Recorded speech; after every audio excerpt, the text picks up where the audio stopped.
So, welcome to whoever's watching.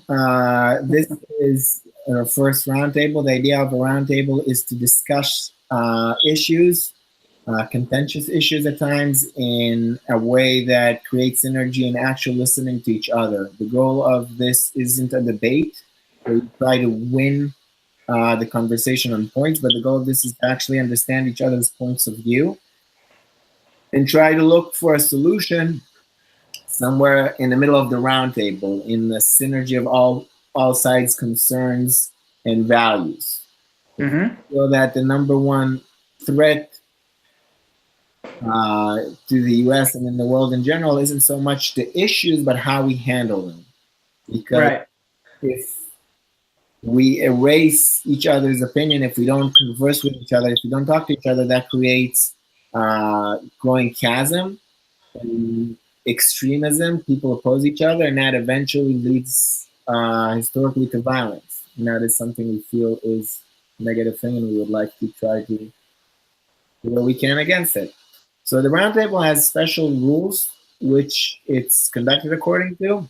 The first rule of the roundtable is all members of the roundtable are equal in importance. So it doesn't matter your age, your specialty, your sex, your race, whatever it is. In the roundtable, in the confines of your roundtable, your opinion is as valuable as everybody else's.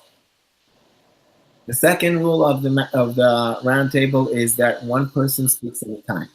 This is very important because that leads me to the third rule of the roundtable, which is everybody who's not speaking are actively listening, trying to truly hear and understand and feel the speaker's point of view, especially if I find it contentious and I disagree. I have to lower my ego and just open up to hearing that point of view, not listen in order to um, negate him or argue with him and to write down points that I can argue with, but listen in order to hear where he's coming from. And this is probably the hardest rule of the roundtable, and it takes a bit of practice, but we hope we'll do well with that. We always add to the common pool of knowledge that kind of connects to the previous rule, meaning you don't negate, you don't argue, you don't say what Nick said is wrong, this is bullshit, or I disagree. You just add your point of view. So if you, for instance, have an opinion I found contentious about gun control, you say everybody should have guns, and I feel that my opinion is opposite from that. I feel that nobody should have guns other than the government. And I don't argue with you saying, when it's my turn, I just speak my opinion. I feel that guns are an evil and should be removed from the society. Instead of negating what you said, I just add my point of view.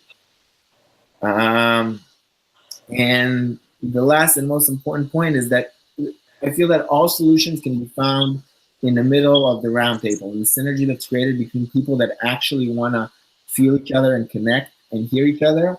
That's where you find magical, quote unquote, solutions. Because a lot of times there are solutions that encompass everybody's values and everybody's concerns, but we can't reach them because we're so busy fighting each other.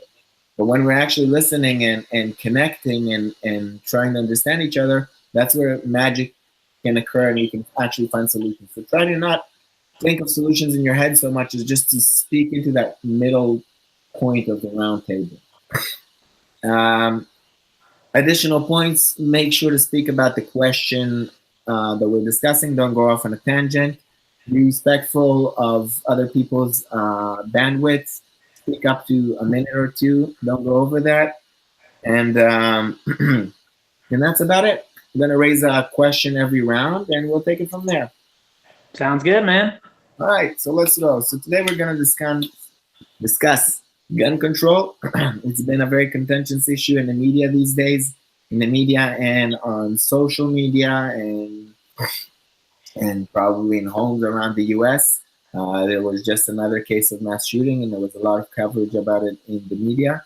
And that's what we're going to discuss today. And the first question I would like us to discuss is gun violence is obviously a very big concern in the U.S. There's much more gun violence, gun homicide in the U.S. Per capita than comparable developed countries. That's obviously a negative thing, which we would like to fix. And the first question is, what do you feel that we can do, that we should do about gun violence, gun homicide? All right. Well, the only thing that I've really come to so far is that I think we need to focus on having these types of discussions, roundtable discussions, where people can be heard and enlighten themselves with other people's perspectives. But on top of that, I think we need to start moving more closely to discussing mental health, and instead of blaming an inanimate object, possibly looking at the motivation behind squeezing that trigger. Yeah, I feel that as human beings, we oftentimes have a tendency to jump towards the easiest solution before you've determined if it's the right solution. And that's kind of what I fear is going on right now in society. Everybody is scared. People don't like seeing kids being killed. And so everyone just wants to jump to the quickest solution. And I don't know that that's the good solution for this topic. Well, I have to agree with you, Nick, 100%. I feel that though it might sound funny as a solution, I feel that it really starts with having an adult conversation about it. And I feel that right now we're very limited in our capacity and interest in having an adult conversation about it, because this is a very complicated issue. It's like you said, if people want to hurt other people, there's the means to do that. Most people a lot of people have a license. Cars are accessible to everybody. That's a very dangerous instrument in and of itself. Today in Brooklyn, some woman lost control of her car and killed, I think, 2 or 3 children, and left a pregnant mother in critical state. This is a very, very dangerous instrument, and it doesn't even have to have any malice with it. You can just lose control of it. So I'm not even starting the conversation about guns per se, but so much about that it's a complicated issue. I agree with you that the cases of mass shootings, they're complicated and deserve an actual conversation, because there's mental health, like you said, and there's the issue of the authorities doing their jobs properly, because there was a lot of warnings about that specific individual in the last case, which remained unheeded, and there seems like there was a bit of politicizing about it, rather than owning up to we messed up and trying to figure out how did we mess up and learning from it, having an actual conversation about where we dropped the ball and how we could prevent the next case. And also, if we're going to talk about guns, I feel like a big part of the discussion is inner city violence, gun violence, and frankly, although it's a contentious issue, there's a lot of racial violence in the United States, mostly a lot of black on black violence with handguns, and I feel that's really worth a discussion of seeing where we're dropping the ball on education, on opportunities, on values, on community. How do we come to this place, and how we can help mitigate it if we really want to have a conversation about it? Yeah.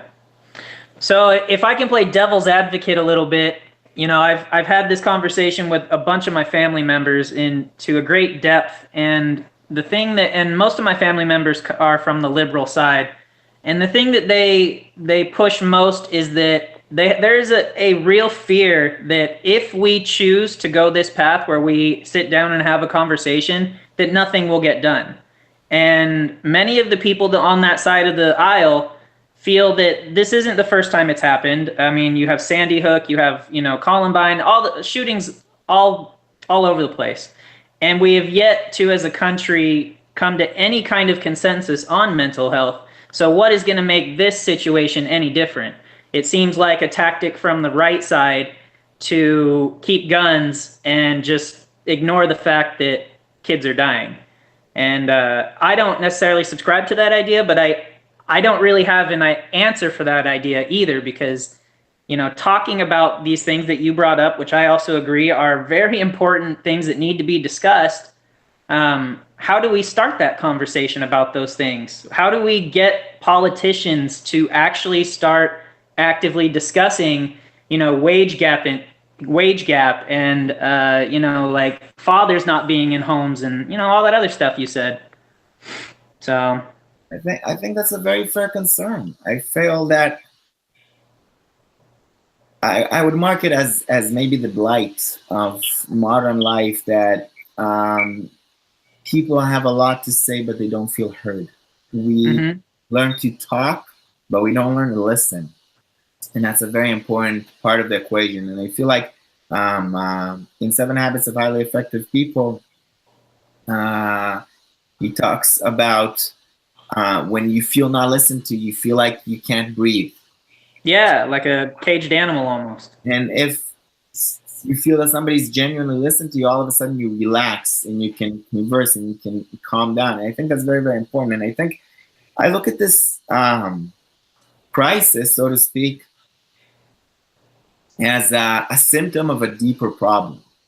I think the deeper problem is that people don't feel listened to, is that people feel alienated, is that people are dealing with mental issues and they don't necessarily have a solution for that these days. And I think the number one we can do about it is actually start a movement towards talking and listening to each other and looking to kind of, like, I'd be happy to hear somebody who has a 180-degree different opinion from me and listen to him and do the same to me. Because like you said, people are concerned that people just want to talk. I think it's important also to be willing to listen. Yeah. If you want to convince somebody else of your point of view, whether you're on the liberal side of the debate or on the conservative side of the debate, I think it's important that you don't only want people to listen to you, but you're also willing to listen to other people's point of view and concerns. And this brings me to the next question I would like to discuss about the Second Amendment. The United States has a constitution. Our nation was founded on this idea of the Constitution, and the Second Amendment speaks about the right of everybody to bear arms in order to protect themselves, in order to protect themselves also from a tyrannical government. And my question for the roundtable is, what do you feel about the Second Amendment, about its importance or lack thereof, about its relevance or lack thereof, about does it need an upgrade or whatever? Yeah, I think that the Second Amendment does have a lot of value in today's society. I think that if you look at some of the transgressions our government has levied against us over the last century, I don't know that our government is necessarily always looking out for our best interest. Oftentimes, I feel that they are abusing us and using us for their own interests. And knowing that or feeling that creates a fear in me that if we were to give up guns, that would just open a doorway to basically a tyrannical leader who wants to make you do what he says. So from that regard, I find that, bearing arms to defend yourself from your government is still applicable today. I think that from a personal standpoint, that guns are a great equalizer. I think that if someone comes into your home uninvited and you don't know self-defense and you have a lot of fear that someone's in your house that you've never even met, that fear may cause you in a fight or flight response to fly and to run from it, which would be very bad. A gun can equalize that situation. It can take care of that fear. It can help you feel confident that if someone is there to hurt you, that regardless of your own physical capability, you will be able to survive that situation. So I see a lot of value in that. But on the other hand, I also have a personal belief that to give in to irrational fear is negative to living a positive life. So for me, it just comes down to, are these rational fears or irrational fears? And that I don't know. Well, I want to discuss about the two aspects of the Second Amendment. The first is Okay. self-protection, and I feel that's very much a relevant case. I know there was a case with my grandfather where he was walking with my grandmother, may she rest in peace, and they were approached by somebody who wanted to rob them. He pulled out a knife and demanded their money. And my grandfather said, "Sure, I'll give it to you." And he reached out into his bag and he pulled out a pistol. And the robber ran away. And that ended the situation in a very positive and safe to my grandfather situation, which it wouldn't have been the case if you didn't have, as you said, that equalizer. Mm-hmm. It's important, if we're talking about women's violence and the people who are older or whatever it is, guns have a very strong ability to protect people. Mm-hmm. The other part of that, the conversation is the aspect of tyrannical government. And I feel a lot of people don't take this point seriously. But like you said, I think that power has a tendency to corrupt. Mm-hmm. And the idea of checks and balances is very important. And I know there was even a case recently where there was some kind of argument with a government agency about pasture areas, and they wanted to force the hand of that rancher, and he held his own with guns against people from the government who came to force him to do something that was legally contentious. And the court overruled the federal agency from the course of action that they were choosing. So that's an example in action of how guns protect the U.S. citizens from tyranny of government.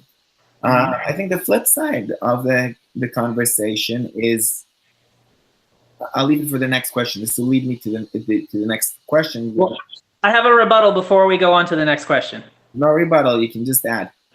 Oh, okay. I just want to add. Okay, so one of the opposing arguments might be that. No opposing. Just add your argument. What's that? Don't oppose. Just add your argument. I want to. I want to add another point of view. Okay, I want to add another point of view. So, what was the point of view? It was tyranny of government. Oh yeah. Okay, so this actually goes back to the self-defense issue. And what I've heard a lot from my family members is that if we regulate guns, then criminals won't have the guns. And if no one has guns, then no one's going to get hurt. So that's one of the positions that I have met when discussing the idea of using guns for self-defense. So that's a perfect segue, I feel, to the next question. And Okay. it is about what do you feel could be done. Obviously, a lot of gun violence is committed by criminal elements and people with mental health issues. If we remove their access to guns, then we remove a lot of the gun violence and gun homicides. What do you feel could be done in order to remove guns from the hands of criminals, gang members, and the mentally unhealthy? And I mean, I feel that a focus on mental health is a must. I mean, it's a simple answer, but in the same breath, it's super complex. I mean, mental health, socioeconomical type, issues between wage gap and, having both your parents in the home, one parent in the home, none of your parents in the home. I mean, the family structure is suffering a lot. There's a lot of areas that you can tackle in the mental health arena. And that's not really an area that I know. I mean, I don't have a good answer there. Do you?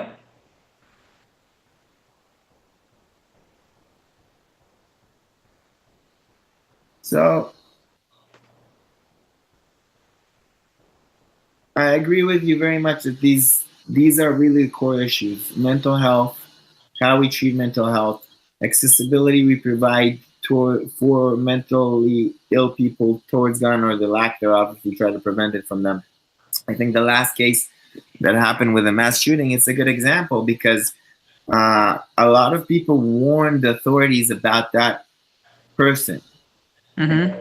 The warnings went unheeded. Both the FBI had warnings and the sheriff's office had warnings, and I feel like again that brings us to the topic of actually having a conversation about what went wrong, how we could improve it, instead of looking for somebody to hang from the highest post, which makes everybody just cover their asses. Actually, have a conversation about it and try to see what went wrong and how we could improve it. I mean, possibly people have to be removed, but first of all, you have to see what happened and why. And I think that's very important, that clarity. Now, with criminal elements, I feel that a big issue is that people who break the law aren't afraid to break the law to procure handguns. So all over the world, even where there's very, very strict gun control, criminal elements still get their hands on guns. Maybe it's less accessible, but they still get it, and they get it more than the law-abiding citizen, because law-abiding citizens abide the law.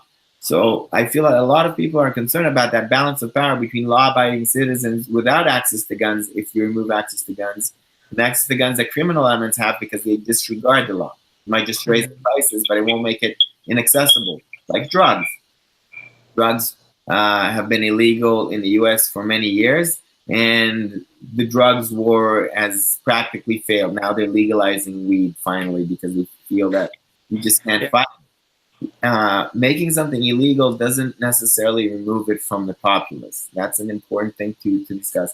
What we can discuss, I think, what we can do, and you touched about it, is look at these core issues. A lot of the violence is inner city violence from single home parents, single parent homes where the father isn't around or he's in prison, and there's been a very strong decline in the nuclear family in the last, I think, 60 years since the beginning of the welfare state. There's a strong correlation between the beginning of the welfare state and the decline of the nuclear families, especially in inner cities. And I think that's very, very worthy of consideration to see how do we raise values of family, of taking responsibility for kids. How do we improve values and conversation about these issues? Because children grow without a father figure, without purpose, without guidance.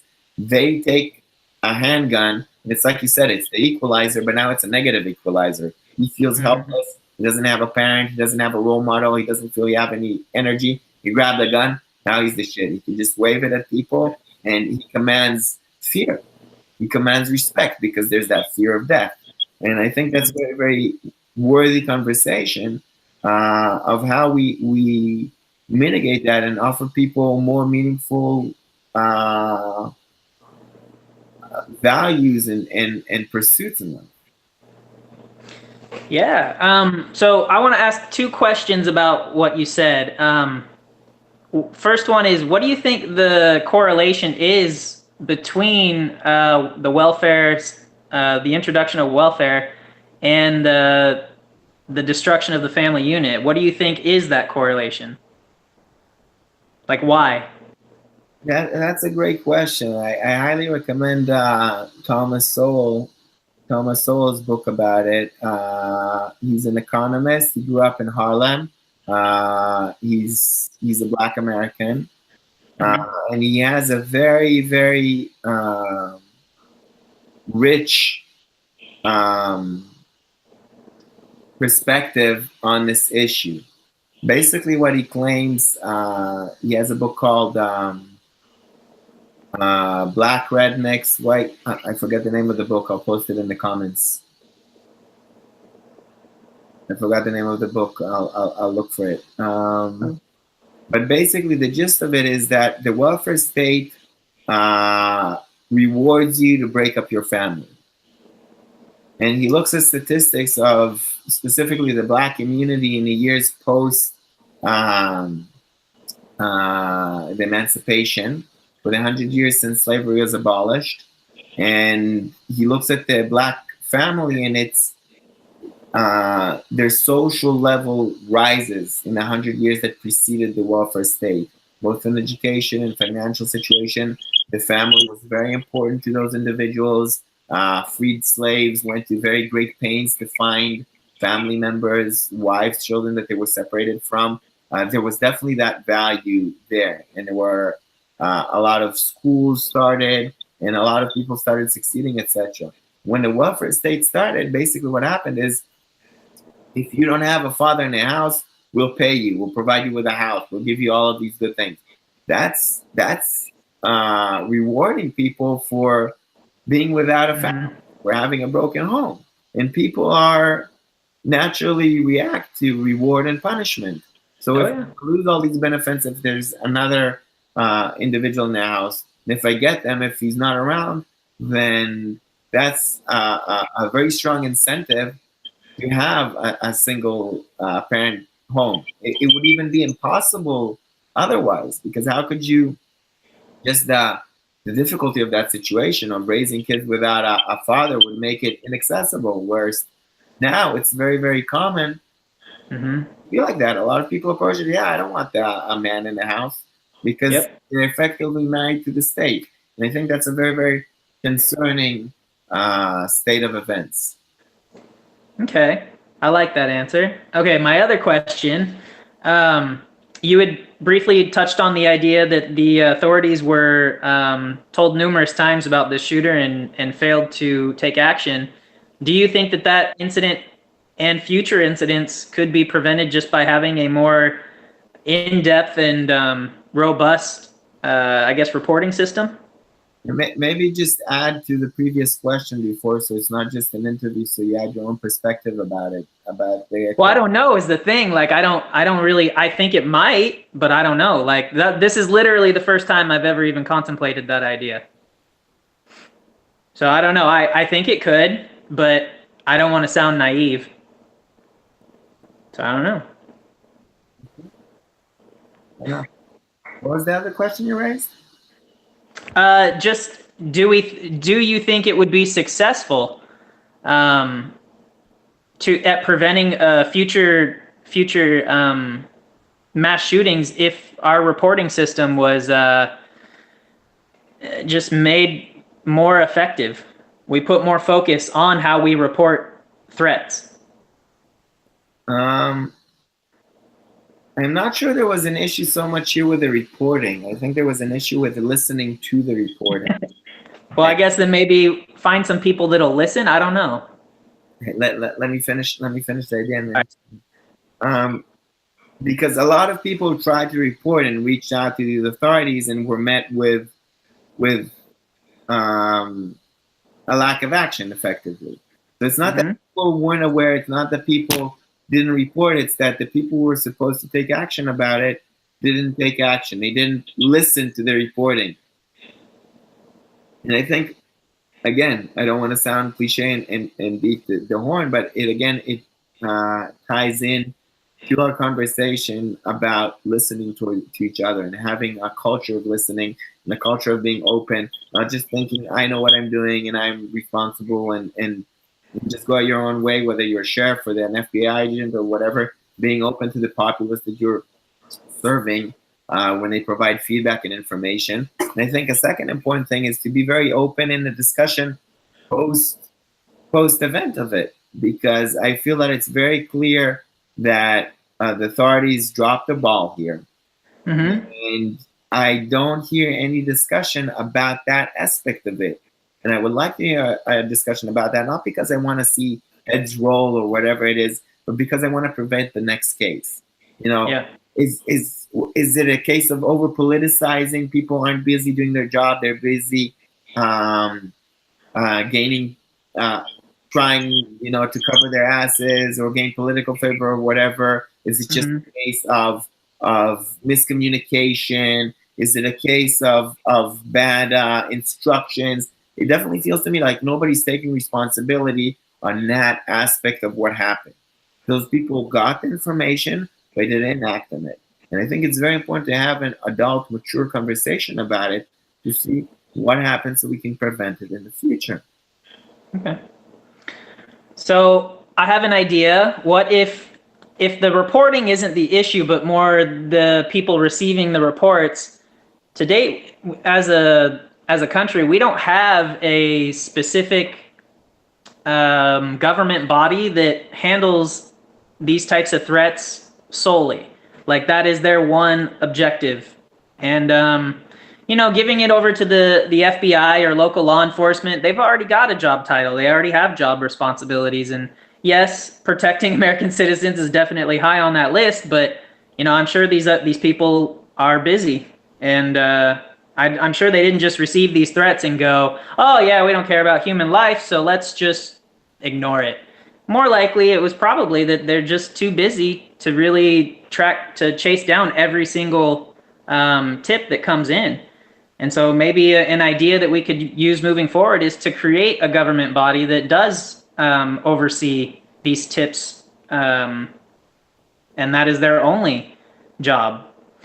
Because no one is talking about the fact that this dude was reported a bunch of times and it didn't get, and nothing was done. And that is worrisome.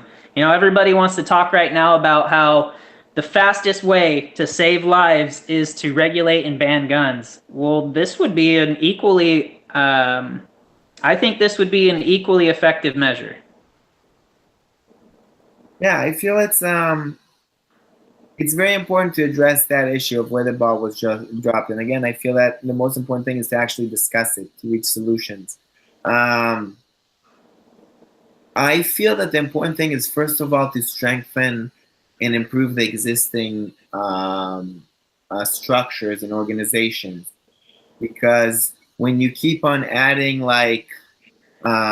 different things to solve it becomes a mess in a way.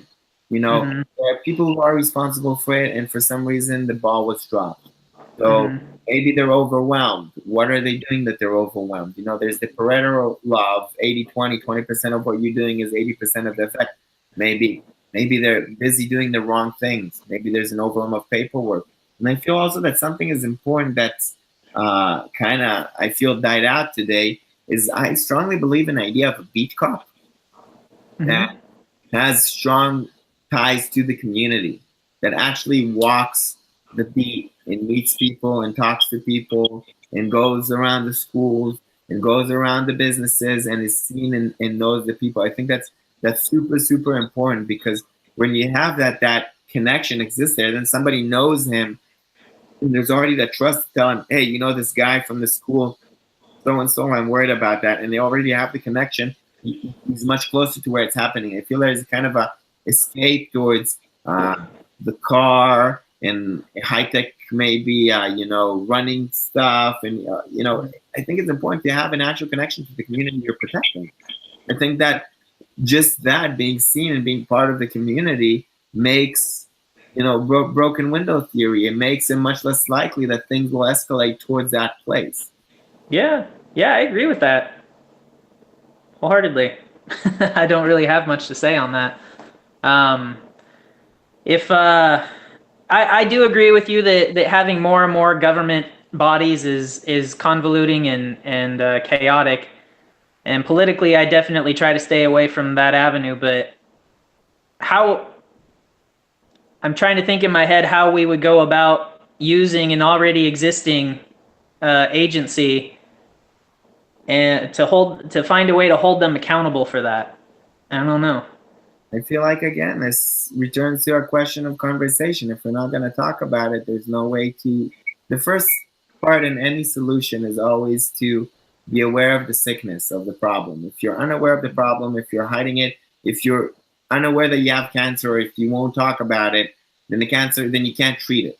If you want to have cancer, you have to talk about it. And there is currently a very potent lack of actual discussion on what happened on the law enforcement side in this event. And I think that's important.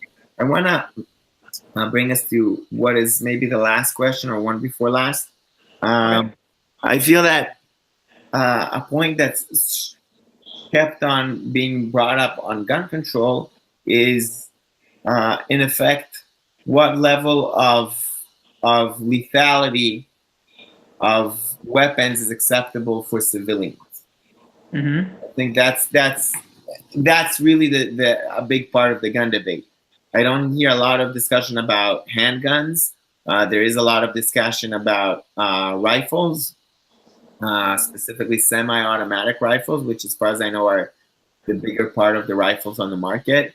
Because I feel there's obviously some kind of limitation. We don't feel that civilians need to have fully automatic weapons, machine guns, rocket-propelled grenades, rocket launchers. There's definitely some level of lethality that we feel, no, this should be kept out of civilian hands.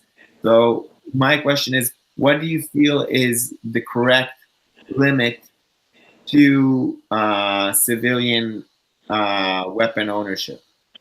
Well, this definitely goes back to my political kind of affiliation. I consider myself mostly to be libertarian, so I'm not really a fan of stripping people of rights. I'm not saying that owning a rocket launcher is my right, but I don't. It doesn't sit well with me for someone else to tell me that I'm not responsible enough to do what I feel I'm responsible enough to do with my own life.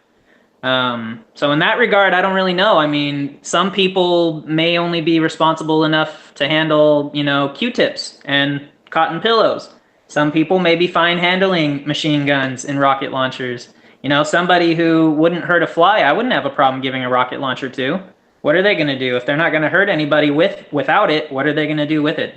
It's not going to turn them into some evil person that causes them to go and murder people. So I don't know, because you can't just individualize rules like that for an entire country.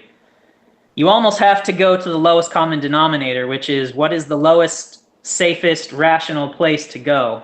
And in that, I don't know. I kind of just confused myself in that answer.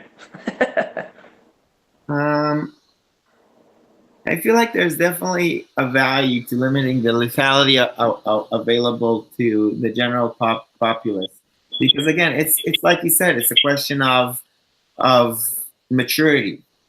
Because theoretically, if everybody are mature human beings, responsible, understanding, peaceful, you could have everybody with nukes, and it would be yeah. fun. But the reality of the situation is, and I think this comes to light in our inability to discuss this in a reasonable manner, is that a lot of us suffer from a lack of maturity. And when angered or just out of irresponsibility or whatever it is, people can, when we have great power, a lot of responsibility comes with that, and that demands a certain level of maturity. Even a car could create havoc without even intending to. Yeah. More so with intending to. And the fact of the matter that there are people who are malevolent, who want to hurt other people. I think that's important to understand as well. And there are people who are irresponsible, who can't be trusted with great power to hurt. And there are people who maybe aren't just mature enough. They could be fine most of the time, but they could get angry and lose control over themselves. So you do want to limit the ability of people to hurt each other to some level of reasonable lethality. I feel like the current status quo is pretty reasonable. First of all, I feel that a big issue is changing the status quo is really, really hard. I mean, they phased out fully automatic weapons, and I feel that was a pretty good move. So old weapons are grandfathered, but we can't buy a fully automatic weapon now. I feel that's the right way to do it without rocking the boat too much. I feel that having anything more than a semi-automatic rifle or a handgun easily available to people is really dangerous, considering the current level we have of gun violence, handguns in inner cities, the cases of mass shootings with rifles. I don't think we're adult enough to really go to any next level. So I feel like the current status quo is pretty reasonable. I feel like it's definitely, there's room to discuss it, but you'd also have to discuss in the same, you'd have to actually discuss it in an adult way, because I see that a lot of stuff that's said in the media is just a clickbait or trying to get some kind, trying to excite people and misinformation. And that's not how you discuss it. You need to be real about what semi-automatic means, how ubiquitous it is with practically all guns in the U.S., What's the difference between that and fully automatic? Yeah. Questions about caliber, about different kinds of scopes. Maybe is also worth a discussion. There is room to have an actual adult conversation about what we want to be available to civilians, to law-abiding citizens, and what we feel is over the top, and we can't trust enough the general populace to make it available. Yeah. That about, you want to add to that question? Yeah, I do. Just to kind of piggyback on that a little bit, I too feel that you're on a slippery slope when you start to say, all right, well, this weapon itself is more dangerous than the other weapon, because what we have currently is a society where all these weapons out there that are legal at the moment, at least from what I've read, I'm not a huge gun advocate, but from what I've read, the rifles that are out there are just as dangerous as a handgun. They fire the same rate. They aim the same. The handgun may even be more deadly because it's more concealable. So, yeah, I think that there's a huge risk in focusing on banning just this one thing because we're so heightened that that's just what the first thing we're going to grab to. I think that if you look throughout history, we had a ban on rifles back in the 90s when Columbine happened. And what happened there? 13 people were murdered with pipe bombs, shotguns, and handguns. So I don't think that necessarily, taking this current path where we just grab onto one type of gun and blame it, I just don't see that as being a productive path. Yeah, I agree with you. I think this demands a more adult conversation about the different aspects. Rifles and handguns, I feel, have a similar level of danger. Rifles have a longer range, if anything, because the barrel is longer, so the bullet flies. It's easier to hit farther off targets. Good point. Handgun magazines hold quite a bit, 9 to 12 bullets, I believe. Rifles can hold maybe up to 29, 30 bullets. Changing a magazine isn't really what's going to stop somebody who knows how to use a rifle. I feel that's not really the issue. The issue is how do we make sure that gun never ends up in the hands of somebody who has mental issues, or somebody who's a criminal, and how to also lower the incidence of criminals. And like you said, handguns have the issue that they're much more easily concealed. They're more easily accessed, brought into places, and that's why most gun violence in the United States is correlated with handguns.